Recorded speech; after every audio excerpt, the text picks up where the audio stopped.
Penguin Random House Audio presents The Orchard by Kristina Gorcheva-Newberry, read for you by Julia Emelin, with a note read by the author. For my friends, Generation Perestroika, the lost, undiscovered, unremembered. We shall see all the earth's evil, all our sufferings drown in the mercy that will fill the entire world, and our life will become quiet, tender, sweet, like a caress. I have faith. I have faith. A.P. Chekhov, Uncle Vanya. Part 1. 1. Milka Putova and I had been friends since the first grade, which was pretty much for as long as I could remember. She was short and thin, like a sprat, and every boy in our class called her exactly that, sprat. She had small acorn-brown eyes, set too far apart and slanted, a result of 150 years of the Tatar-Mongol yoke, as she often joked.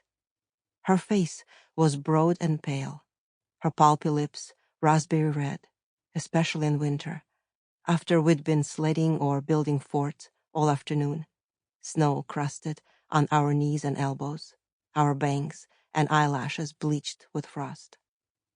We lived on the outskirts of Moscow and tramped to school together across a vast virgin field sprawled around us like white satin. She'd walk first through knee-deep snow, wearing wool tights and felt boots, threading her legs in and out, and I'd trudge after her, stepping in her footprints. She'd hold and scribble our names in the snow with her gloved finger, Milka plus Anya, and on the way back, we'd rush to check whether the letters were still there. Milka's hair was dark gold, straight and silky, cut in a neat bob around her jaw. She shampooed her hair every day, and I could smell it when we sat next to each other during classes, the delicate scent of apple blossoms resurrecting our summer months at my parents' dacha. How we'd sauntered through a corn maze, the stalks 3 times taller than we were, fingering green husks, separating soft, luscious silk to check on the size and ripeness of ears. Or how we roamed birch and aspen groves and gathered mushrooms for soup, their fragile trunks buried in grass, their red and orange caps burning under the trees like gems. Or how we swam in the river, racing to the other side and back, and then climbing a muddy bank and drying off on towels, motionless like sun-baked frogs, bellies up. At 10, we hadn't yet begun wearing bikini tops or shying behind bushes while changing swimsuits.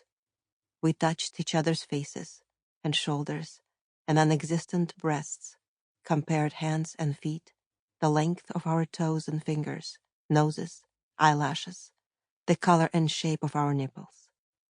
We counted moles and freckles, mosquito bites and scratches, searching for hidden birthmarks, gray hairs, some sign of indisputable distinction. We lazed in a hammock, suspended between the porch railing and a single pine tree, or threaded wild strawberries on long straws and sucked them off in one ravaging movement, our tongues, our mouths, magenta foam. We carved our names into birch trunks so fat, so mighty, our arms wouldn't close when we hugged them. We trapped crickets in glass jars or matchboxes, which we placed under pillows for good luck, setting the bugs free in the morning. We made wishes while watching the full moon like an amber brooch pinned low in the sky. We longed for prettier dresses and Zolushka's crystal shoes, and the fairy godmother to turn our dingy flats into splendid castles. At the dacha, we opened the bedroom window and stared into the darkness coalescing around us. The apple trees were bearing their first tiny sour fruit. The trees swayed their branches and threw trembling shadows on the ground, and we would sprawl halfway out of the window to touch their young, tender leaves. At 11, we still played with dolls. Some were missing limbs, others had lost lashes and hair. All had patches of skin scraped and dulled by the years of dressing and undressing, incessant bathing. We owned no male dolls, but a set of tin soldiers I begged my mother to buy. The soldiers were disproportionately small, which made perfect sense to us because most of the boys in our class were shorter than the girls. We protected the soldiers fiercely. And not because they were fewer in number and cost more, but because they seemed so delicate to us and somehow helpless, in need of nurturing and reassurance. We handled the soldiers with care and stowed them in their box every evening. Sometimes we pretended that the soldiers had just returned from the war to their wives and girlfriends. Then we would strip them naked and lay their stiff, cold bodies on top of the pink plastic ones and rub the figures together as hard as we could. "Do you think she's pregnant by now?" Milka would ask. "Maybe. How long does it usually take?" "Don't know.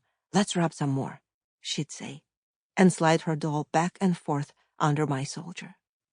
Oddly, I was always in charge of the males and Milka the females.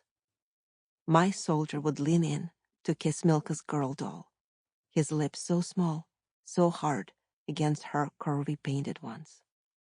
Neither tin nor plastic participant had genitals, of course, but we pretended that they did, and Milka would even take a soldier's hand and touch it to the doll's belly and legs, the thick, impenetrable place in between. Or she would press the soldier's face there. At that age, I still had no idea that oral sex existed, but Milka seemed sure in her gestures. That year, Milka and I began studying our bodies in the mirror, anticipating all the womanly changes my mother cautioned us about when my dad wasn't in the room. Milka's father had died in a car wreck when she was a baby, and her mother remarried soon after. Milka rarely talked about her family, except that both her mother and her stepfather worked in a fish canning factory, and so their clothes and their hair smelled like dead seaweed. "Even their skin smells like it," she would say, "rotten." "Why do they never come to school?" I asked once. "Because then the whole building would have to be sanitized," she said, and snuck her bony, tickling fingers under my shirt. I yelped and smacked her hands and whirled on my toes. She laughed, that grainy, open-mouthed laugh of hers, her teeth so straight and white as though brushed with snow. 2 years passed, and we had our first periods, grew breasts and pubic hair, started wearing bras and locking bathrooms when showering. I sprouted up and gained some weight, and resembled my mother more and more, an ample, soft-bosomed woman who seemed stronger than my dad and all the other men in the world. But Milka remained a sprat, short and puny, with long, awkward limbs and a caved-in stomach. When she stretched on her bed after school, I could count her ribs outlined by her t-shirt. Her hair was still the same length, still redolent of summers and those apples my parents grew at our dacha. Back then, we paid no mind to scrapes or bruises or even pimples, which we often squeezed on each other's backs, and those summers seemed as endless as the lives ahead of us. We thought our parents to be old and hopelessly outdated, wasting hours in lines for sugar or toilet paper. Generation buckwheat, we called them. And my mother would turn and say, "Let's wait and see what they'll call you." By they, she meant our future children. And we'd guffaw and chime in unison, "We won't have children. We'll elope to Paris or Rome and live happily ever after." Sample complete. Ready to continue?